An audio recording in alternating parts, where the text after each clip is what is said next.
शक्तीपीठच्या विरोधात तुमची काय भूमिका आहे? आमची भूमिका आहे ती सत्य कळलेली आहे. मी व्हिडिओत मी काय सांगायचं ते सांगितलेलं आहे. गोव्याला काय करायला जाणार आहे ते बी त्याने सांगितलं आणि त्याचं उत्तर मला फडणवीसनं दिलेलं आहे पेपर. हे बी सांगतो तुम्हाला. आम्ही रस्ता करणारच नाही, नागडे बघा बायका जाणारच. तू येच म्हणून सांगितलं.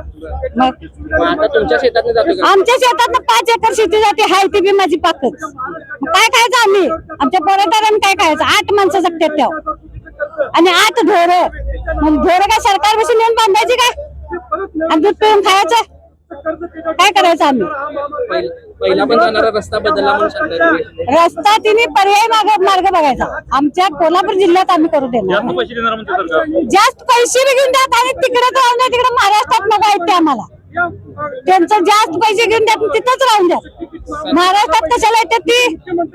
आमच्या सरकारनं काय सांगा तुम्ही? मुख्यमंत्री उपमुख्यमंत्री त्यांना काय सांगायचं? त्याला ती आली की आम्ही सांगतो. काय सांगायचं म्हणजे आमच्यात आम्ही रस्ता करू देणार नाही. आणि मोजणी करायला मोजणी करायला नाही सांगितले की आली ती मोजणी करायला त्यांनी सांगितले की दिले का GR आहे GR हो त्यासनी घेऊन या. GR काढून दिलाय सगळ्यांनी ते आम्ही विचारणार त्यासनी कसला आहे बघा की वाचून. मी अडाणी बाई आहे, तुम्ही शिकलेले आहे सा ते वाचून बघा कसला आहे. शक्तीपीठ हा रद्द शक्तीपीठ रद्द म्हणून GR काढून दिलाय आम्हाला. आता सरकार करणार म्हणजे GR कशाला काढून दिला आम्हाला? सरकारनं काय गरज आहे? मोजणी केली तर मोजणी केल्या घ्यायची ठिंगी. आम्ही सगळे तयार आहे. कोराडे आहेत, आयदान आहेत, आमच्याकडे आहेत की हत्यार? आमच्याकडे का नाही?